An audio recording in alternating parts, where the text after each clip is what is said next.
ಚಿತ್ರದುರ್ಗದ ರೇಣುಕಾಸ್ವಾಮಿ ಹತ್ಯೆಯ ಪ್ರಕರಣದ ಪ್ರಮುಖ ಆರೋಪಿಯಾಗಿರುವಂತಹ ಪವಿತ್ರ ಗೌಡ ಮನೆ ಊಟಕ್ಕಾಗಿ ಕೋರ್ಟ್ನ ಮೊರೆ ಹೋಗಿದ್ರು. ವಾದ ಪ್ರತಿವಾದವನ್ನ ಆಲಿಸಿ ಕೋರ್ಟ್ ಆದೇಶವನ್ನ ಕಾಯ್ದಿರಿಸಿದೆ. ಕೊಲೆ ಕೇಸ್ನಲ್ಲಿ ದರ್ಶನ್ ಗೆಳತಿ ಪವಿತ್ರ ಗೌಡ ಜೈಲುವಾಸ, ಚರ್ಮದ ಅಲರ್ಜಿಯಿಂದ ಬಳಲ್ತಾ ಇದ್ದಾರಂತೆ ಪವಿತ್ರ ಗೌಡ. ಜೈಲೂಟದಿಂದ ಅಲರ್ಜಿ ಆಗ್ತಾ ಇದೆ ಅಂತ ಹೇಳಿ ಪವಿತ್ರ ವಕೀಲರ ಮೂಲಕ ಮನವಿಯನ್ನ ಮಾಡಿಕೊಂಡಿದ್ದಾರೆ. ಜೈಲೂಟದಿಂದ ಫುಡ್ ಪಾಯ್ಸನ್ ಕೂಡ ಆಗ್ತಾ ಇದೆ ಅಂತ ಹೇಳಿ ಪವಿತ್ರ ಗೌಡ ಅಳಲನ್ನು ತೋಡ್ಕೊಂಡಿದ್ದಾರೆ. ಮೈ ಮೇಲೆ ಗುಳ್ಳೆಗಳಾಗ್ತಾ ಇದೆ ಅಂತ ಹೇಳಿ ಪವಿತ್ರ ಅವರ ಪರ ವಕೀಲರು ವಾದ ಮಾಡಿದ್ದಾರೆ. ಇದೇ ಕಾರಣಕ್ಕೆ ದಯವಾಣಿ ಮನೆ ಊಟ ಕೊಡಿ ಅಂತ ಹೇಳಿ ಮನವಿಯನ್ನ ಮಾಡಿಕೊಂಡಿದ್ದಾರೆ. ಸದ್ಯ ಸೋಮವಾರಕ್ಕೆ ಆದೇಶವನ್ನ ಕೋರ್ಟ್ ಕಾಯ್ದಿರಿಸಿರುವಂತಹದ್ದು. ಕೊಲೆ ಕೇಸ್ನಲ್ಲಿ ಜೈಲಿನಲ್ಲಿರುವಂತಹ ಪವಿತ್ರ ಗೌಡ ಅವರಿಗೆ ಚರ್ಮ ರೋಗದ ಸಮಸ್ಯೆ ಕಾಣಿಸಿಕೊಂಡಿದೆಯಂತೆ. ಹಾಗಾದ್ರೆ ಉಳಿದ ಕೈದಿಗಳು, ವಿಚಾರಣಾ ಕೈದಿಗಳು ತಿಂತಾ ಇರೋದು ಅದನ್ನೇ ಅಲ್ವಾ? ಡೀಟೇಲ್ಸ್ ಅನ್ನು ಕೊಡೋದಕ್ಕೆ ನಾಗೇಶ್ ನೇರ ಸಂಪರ್ಕದಲ್ಲಿ ಜಾಯಿನ್ ಆಗಿದ್ದಾರೆ. ನಾಗೇಶ, ಈ ಚರ್ಮ ರೋಗದ ವಿಚಾರ ಈಗ ಮುನ್ನೆಲೆಗೆ ಬರ್ತಾ ಇದೆ ಪವಿತ್ರ ಗೌಡ ಅವರದ್ದು. ಇದೇ ವಿಚಾರವನ್ನ ಇಟ್ಕೊಂಡು ಹೇಗೆ ವಾದ ಪ್ರತಿವಾದ ಆಯಿತು ಕೋರ್ಟ್ನಲ್ಲಿ, ಏನೆಲ್ಲ ಬೆಳವಣಿಗೆಗಳಾಯಿತು ಅಂತ ಹೇಳಿ ಎಕ್ಸ್ಪ್ಲೇನ್ ಮಾಡಬಹುದಾ ಅಂತ?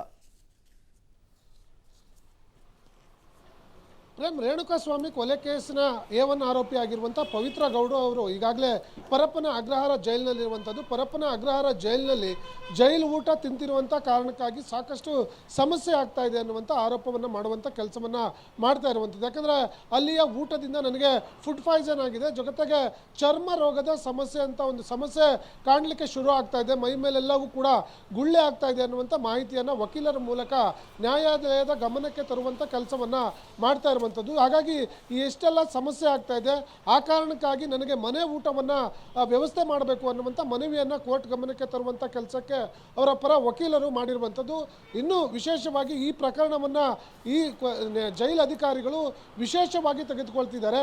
ಈ ಹಿಂದೆ ಹಲವು ಬಾರಿ ಜೈಲಿನಲ್ಲಿರುವಂಥ ಕೈದಿಗಳಿಗೆ, ಅಲ್ಲಿರುವಂಥ ಆರೋಪಿಗಳಿಗೆ ಮೊಬೈಲ್, ಗಾಂಜಾ ಸೇರಿದಂತೆ ಎಲ್ಲವೂ ಕೂಡ ಸಪ್ಲೈ ಆಗ್ತದೆ, ದುಡ್ಡು ಪಡೆದು ಎಲ್ಲವೂ ಕೂಡ ವ್ಯವಸ್ಥೆ ಮಾಡ್ತಿದ್ದಾರೆ. ಆದರೆ ನಮ್ಮ ಪ್ರಕರಣವನ್ನು ವಿಶೇಷವಾಗಿ ತೆಗೆದುಕೊಂಡು ಊಟ ಕೊಡಲಿಕ್ಕೂ ಕೂಡ ನಿರಾಕರಣೆ ಮಾಡ್ತಾ ಇದ್ದಾರೆ. ಹಾಗಾಗಿ ನಮ್ಮ ಕಕ್ಷಿದಾರರಿಗೆ ಈ ಒಂದು ಪ್ರಕರಣದಲ್ಲಿ ಮನೆ ಊಟವನ್ನು ಕೊಡಲಿಕ್ಕೆ ಅನುಕೂಲ ಮಾಡಿಕೊಡ್ಬೇಕು ಅಂತ ಹೇಳಿ ಮನವಿಯನ್ನು ಮಾಡಿಕೊಂಡಿದ್ರು. ಅಂತ ಕೋರ್ಟ್ ವಾದ ಪ್ರತಿವಾದವನ್ನು ಆಲಿಸಿ ಸೋಮವಾರಕ್ಕೆ ಆದೇಶವನ್ನು ಕಾಯ್ದಿರಿಸಿದ್ದಾರೆ ಅನ್ನುವಂಥ ಮಾಹಿತಿಗಳು ಇರುವಂಥದ್ದು. Prem, okay, thank you Nagesh ತಮ್ಮೆಲ್ಲ ಮಾಹಿತಿಗಾಗಿ.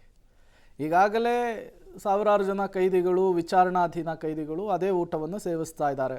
ಅವರುಗಳಿಗೆ ಕಾಣಿಸಿಕೊಳ್ಳದೇ ಇರುವಂತಹ ಸಮಸ್ಯೆ ಪವಿತ್ರ ಗೌಡ ಅವರಿಗೆ ಕಾಣಿಸ್ಕೊಂಡಿದೆಯಂತೆ. ಕೋರ್ಟ್ ಏನು ಆದೇಶ ಕೊಡುತ್ತೆ ಅನ್ನೋದನ್ನು ಕಾದು ನೋಡಬೇಕಿದೆ.